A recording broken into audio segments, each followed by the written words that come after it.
Alright, so if you didn't know, El Fasher, the last major Sudanese army stronghold in Darfur, has fallen after a 17-month siege. Fighters from Sudan's Rapid Support Forces released videos of their victory, and hours later, of course, reports and footage emerged of mass killings, house-to-house executions, sexual violence, and literally bodies out in the streets. There's satellite imagery from Yale's Humanitarian Research Lab confirming the worst. Clusters of human-sized objects, that being bodies, across neighborhoods, mass graves, and red dirt. Along with this, there's multiple videos of fighters straight up executing civilians. I've seen videos of RSF forces telling civilians to run in one direction while shooting at them for fun, and child soldiers executing people indiscriminately. There's a specific man who's become one of the faces of this ethnic cleansing. His name is Issa Abu Lulu, and he's an RSF commander. And you could see him in most of these videos as he proudly documents and shares his crimes of him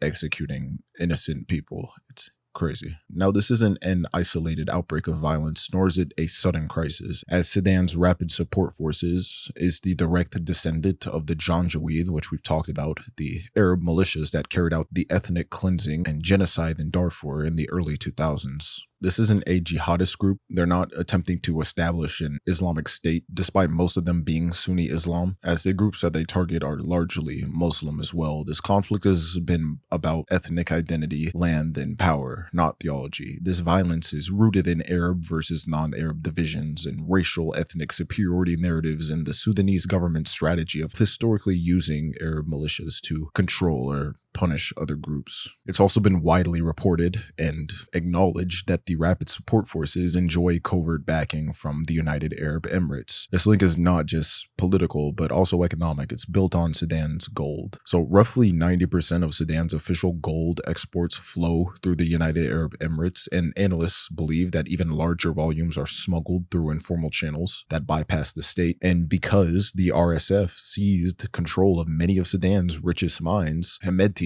the leader of the RSF, and his forces have effectively become the gatekeepers of Sudanese gold. For Dubai, which has branded itself as a global hub for bullion trading and privileged access to this supply chain, is invaluable. It's also linked to the United Arab Emirates' long-term strategy to diversify away from oil dependency, using this gold as a financial safety net and trade commodity. But the ties also go beyond money. The United Arab Emirates sees the RSF as a useful regional proxy, as Hemedti has shown a willingness to clamp down on the Muslim Brotherhood, a movement that Abu Dhabi views as an existential ideological threat. Therefore, supporting the RSF aligns ironically with the United Arab Emirates' broader campaign against Islamism across the region. In short, the Rapid Support Forces is a terrorist organization emerging from the Janjaweed that participated in the Darfur Genocide in the early 2000s and is committing ethnic cleansing to this day, and they're backed by the United Arab Emirates. Yeah.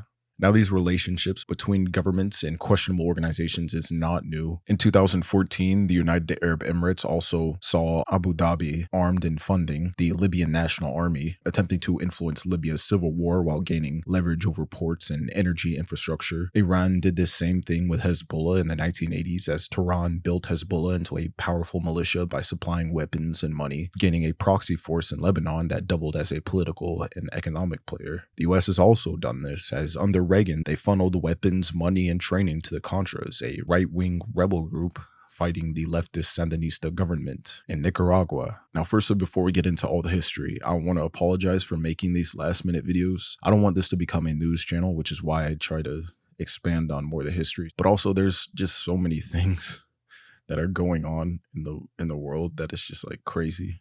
And this is something that I want to talk about. And it's a group that we've talked about before. So yeah.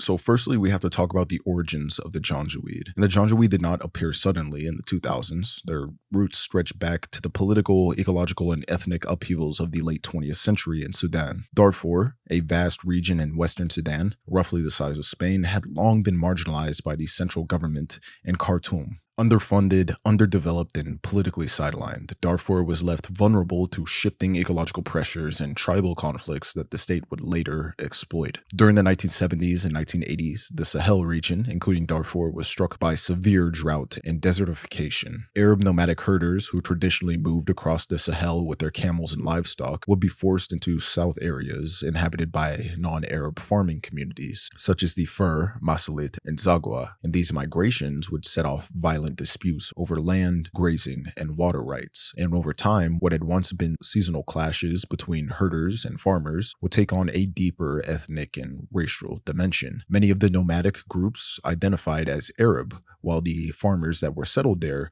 considered themselves African, which were labels that were socially and politically constructed, but would also become increasingly weaponized, as we'd see to this day. As time would go on, we'd see successive Sudanese governments in Khartoum that were dominated by northern elites, viewing Darfur as both a frontier of instability and a potential recruiting ground for loyalist militias. During the late 1980s, as Sudan grappled with civil war in the south and political instability in the capital, the regime began to arm Arab tribal militias in Darfur. These militias would be used to suppress dissent, punish communities suspected of sympathizing with rebel movements, and reinforce Khartoum's control over the periphery without relying on the overstretched Sudanese army. Under President Ghaffar Nameri and later governments, weapons would flow into Darfur, often through Libya's involvement, and Libyan leader Muammar Gaddafi had ambitions of creating an Arab belt across the Sahel and supported Arab supremacist movements in Sudan. His backing also contributed to the militarization of Arab identity in Darfur and the strengthening of armed nomadic groups. By the early 1990s, these militias had a fearsome reputation. They conducted raids on non-Arab villages, burned homes, stole livestock, abducted women, and displaced entire communities. Arab militias explicitly targeted non-Arab groups, reinforcing the narrative of Arab superiority that some Khartoum officials even encouraged. The word Janjaweed would enter common usage in Darfur during this time. Loosely translated, it means devils on horseback, or armed men on horses, and the name would reflect their tactics. Mounted raiders, often armed with rifles supplied by the state, would descend on villages at dawn,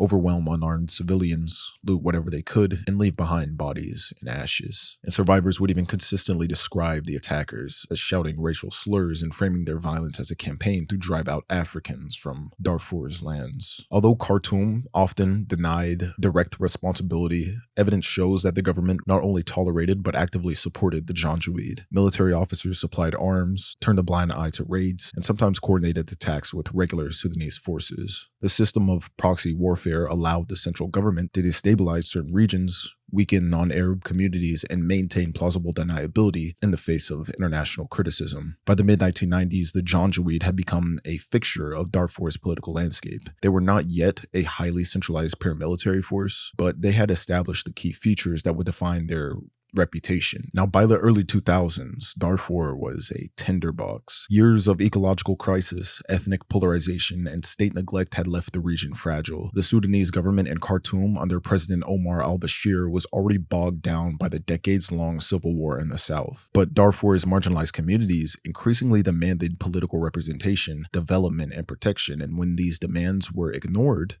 rebellion would follow. In early 2003, two armed groups emerged in Darfur: the Sudanese Liberation Army, or SLA, and the Justice and Equality Movement, or JEM. Both would accuse Khartoum of deliberately favoring Arab groups while neglecting or persecuting Darfur's non-Arab populations. The SLA in particular began attacking government installations, claiming to defend the Fur, Masalit, and Zagwa communities from state oppression. However, Khartoum's response was swift and brutal. Rather than relying solely on the overstretched Sudanese armed forces, the government turned to its most ruthless proxy. Yeah, that's right. The Janjaweed militias. These horse and camel-mounted fighters, already infamous in Darfur, were now openly mobilized by the state as shock troops against rebellion. From 2003 onward, the Janjaweed would carry out systematic campaigns of violence that went far beyond counterinsurgency. Villages suspected of harboring rebel sympathizers were attacked, often in coordination with Sudanese government aircraft or troops, and the pattern was chillingly consistent. We'd see bombing and shelling as Sudanese aircraft would bomb villages to soften targets, and Janjaweed militias, often alongside government soldiers, sweep through villages. We'd see mass killing as men of fighting age were executed on the spot. Others were tortured and mutilated. Women and girls were systematically raped, often in public as a tool of terror and ethnic humiliation. Entire communities were set ablaze, leaving survivors homeless and displaced. And survivors will be driven into refugee camps in Darfur, Chad, and beyond. Eyewitness accounts collected by the UN, Amnesty International, and Human Rights Watch would describe mass executions, corpses left unburied, and children thrown into burning huts. Survivors consistently testified that attackers used racial slurs, calling non-Arab villagers slaves and threatening to wipe them out. The violence would quickly reach catastrophic levels. The United Nations estimated that 300,000 people were killed between 2003 and 2010, and over 2.5 million were displaced. By 2005, the UN was calling Darfur the world's worst humanitarian crisis. The Janjaweed's brutality sealed their global reputation as instruments of state-sponsored terrorism, ethnic cleansing, and genocide. The atrocities in Darfur would spark outrage worldwide. The United States, under the Bush administration, became the first government to officially declare that genocide was occurring, and Western media drew comparisons between Darfur and Rwanda's 1994 genocide, emphasizing the racialized nature of the killings. Aid agencies would also scramble to respond, but their operations were constantly disrupted by Khartoum, which blocked humanitarian access and expelled organizations that reported on the atrocities. And in 2005, the United Nations Security Council referred the situation in Darfur to the ICC, or International Criminal Court, and after years of investigation, the ICC issued arrest warrants for Omar al-Bashir, charging him with war crimes, crimes against humanity, and genocide. And this made Bashir the first sitting head of state indicted by the ICC. And several senior government and Janjaweed leaders would also be targeted by international sanctions and travel bans. Now, throughout this period, the Janjaweed would become synonymous with genocide on horseback.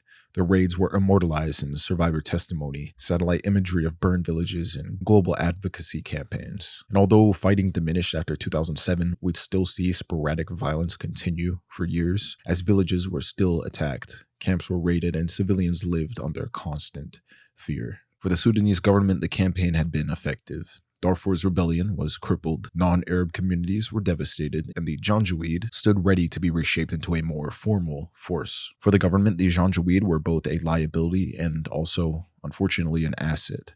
Their crimes had made Sudan a pariah state, but their effectiveness as ruthless enforcers could not be ignored. Now, President Omar al-Bashir, who had ruled Sudan since 1989, faced multiple challenges by this time. In 2011, South Sudan seceded, depriving Khartoum of much of its oil revenue, and rebel groups were still active in the region, thereby threatening the regime's grip on their peripherals. Meanwhile, Bashir himself was under indictment by the International Criminal Court for genocide and crimes against humanity in Darfur. At this time, he needed a loyal force that was both militarily effective and personally tied to him, rather than the traditional Sudanese Armed Forces, or SAF, whose loyalty he increasingly distrusted. In 2013, Omar al-Bashir's regime would take the decisive step of formalizing the Janjaweed militias into the state-sanctioned paramilitary organization, the Rapid Support Forces, or the RSF. This move gave a veneer of legality to a group previously seen as lawless marauders and quite literally terrorists, and it binded them more directly to Khartoum's security apparatus. The RSF would be placed under the control of the National Intelligence and Security Service, or NISS, rather than the regular army, and this was deliberate by choice, as by tying the RSF to the intelligence services, Bashir ensured that they would serve as a counterweight to the Sudanese armed forces and remain loyal to the presidency, not the military establishment. At the center of this transformation was Mohammed Hamdan Dagalo, better known as Hemedti. Hemedti rose through the Janjaweed ranks during the Darfur conflict, and by the late 2000s, he was a prominent commander known for his pragmatism, ambition, and ruthlessness. Bashir would elevate Hemedti as the commander of the newly created RSF, giving him national prominence and unprecedented autonomy. And under his leadership, the RSF became a highly centralized paramilitary force, capable of acting independently of the Sudanese army. The RSF would then be deployed against rebel movements in Darfur, South Kordofan, and the Blue Nile, where they carried out brutal counterinsurgency operations. And their tactics included mass killings, village burnings, and terrorizing civilians. I mean, they were pretty consistent with the Janjaweed's legacy. Hemedi himself would expand beyond military matters, leveraging the RSF into a political and economic powerhouse. And we see one of the most lucrative shifts after the RSF's creation in 2017, as the RSF would seize control of the Jabal Amir gold mines in North Darfur, one of the richest deposits in the country. Gold exports soon accounted for a large share of Sudan's foreign currency earnings, and much of that wealth flowed through Hemedi and the RSF. This newfound resource base allowed Hemedi to enrich himself and his forces, paying his fighters directly and building patronage networks that rivaled the Sudanese state. By controlling gold, he not only gained domestic clout, but also built ties with foreign powers, as the RSF would become closely linked to the United Arab Emirates and Saudi Arabia, who relied on Sudanese mercenaries to fight in the Yemen War after 2015. Thousands of RSF fighters were deployed to Yemen, where they fought alongside the Saudi-led coalition against the Houthi rebels. In return, the Gulf states funneled money to Hemedi's coffers, cementing his status as one of the most powerful and richest men in Sudan. As you could assume, this would also alter Sudan's internal balance of power. Traditionally, the Sudanese armed forces had been the state's dominant military institution. The Sudanese armed forces resented the RSF, seeing it as an upstart militia with questionable discipline and a horrific reputation. And by empowering the RSF, Bashir would deepen divisions within the Sudanese government and security establishment. And this rivalry between a state military and a semi-independent paramilitary force would later explode into full-scale civil war. In December of 2018, we'd see protests over bread and fuel spiral into a nationwide movement demanding the end of Omar al-Bashir's 30-year rule. Security services would split, and the RSF would posture as neutral or protective, and Hemedi himself would speak publicly about avoiding bloodshed, while also maneuvering for his advantage as the regime began to crumble. Eventually, Bashir's regime would fall on April 11, 2019, and would be replaced by the Transitional Military Council, which was essentially led by General Abdel Fattah al-Burhan, a prominent figure in the SAF, and of course, Hemedi, a prominent figure in the RSF. This would lead to tensions and civilian protests, and on June 3, 2019, heavily armed forces led by RSF components would violently disperse a Khartoum sit-in near an army HQ. Independent medics and rights groups documented mass killings, widespread sexual violence, disappearances, and bodies dumped in the Nile. This episode, often called the Khartoum Massacre, would cement the RSF's image domestically as the junta's bludgeon, and international pressure would force a civilian military power-sharing deal in August of 2019, and a sovereign council would be created, chaired by Burhan, and Hemedi would become deputy chair, effectively being Sudan's number 2. The message was clear here. The transition existed with the RSF's tolerance for the time being. Now, beginning in 2021, we'd see an uneasy cooperation between Burhan and Hemedi that unraveled over 2 questions, essentially who rules and who would absorb whom. On October 25th, 2021, Burhan, backed by Hemedi, would dissolve the civilian government, arresting ministers and completely freezing the transition. Now, basically, after Omar al-Bashir was toppled in 2019, like we said, Sudan was being run by a fragile power-sharing agreement between civilians and the military, as the Sovereign Council was formed, led by Burhan, head of the Sudanese Armed Forces, as the chairman, and Hemedi, head of the Rapid Support Forces, as his deputy. And civilians had the idea that after a few years, the generals would eventually step aside and hand power to the civilians. But by 2021, tensions were of course boiling. People would push for reforms and accountability, including investigations into the Khartoum massacre. Protests were ongoing, and a trust between military and civilian sides were completely gone. And on October 25th, 2021, General Burhan would stage a coup, with Hemedi's RSF forces backing him. Soldiers arrested the civilian prime minister,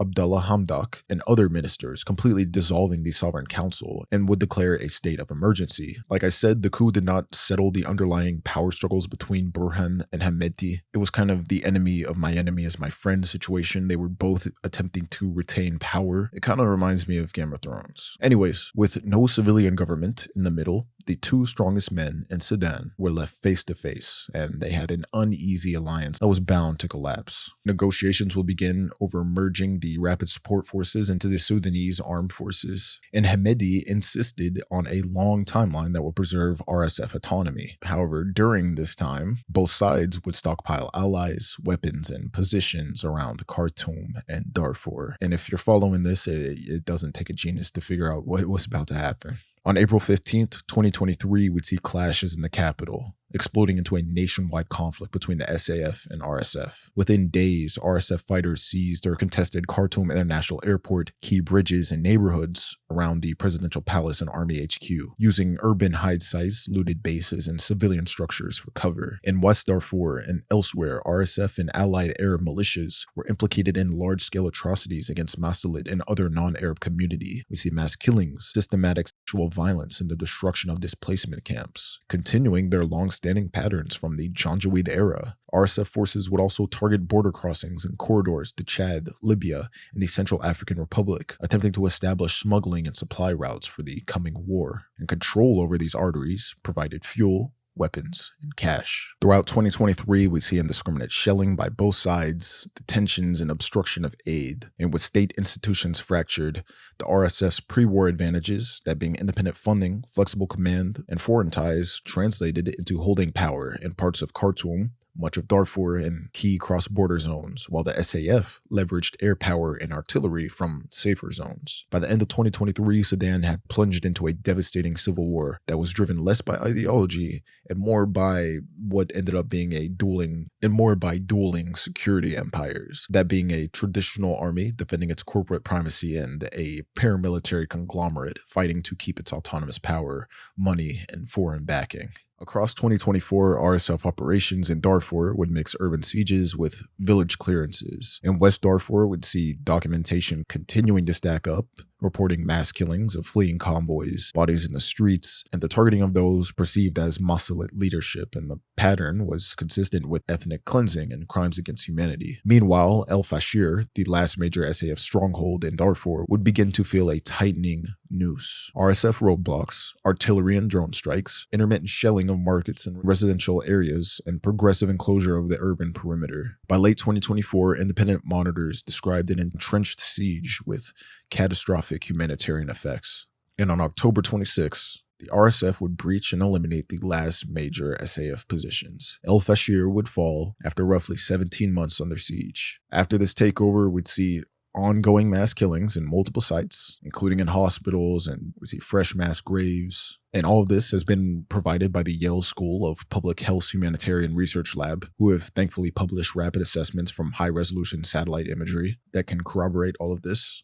Yeah, it's not looking too good right now. Of course, we've seen countries like Saudi Arabia, Egypt, Qatar, Turkey, and Jordan publicly condemning the horrific violations on Al Fasher, calling for an immediate pause in hostilities. This would also raise accusations of external arming, as across 2024 and 2025, UN experts and investigative reporting have repeatedly flagged allegations of the UAE supplying weapons to the RSF, which the UAE, of course, denies. Yeah, it's not looking good. It's not looking good at all right now. And now I don't know how to end this video. I'm not going to lie to y'all. I really don't expect, there's nothing that an average person like me and you can do about this. I think it's just the best thing we can do is just know and be informed of what's going on and be able to talk about it with other people, right? Yeah, I don't know. Anyways, the world will get better. I hope you're doing well. Happy Halloween, by the way. And yeah, thank you for watching. I'll catch you in the next one. I love you, bro.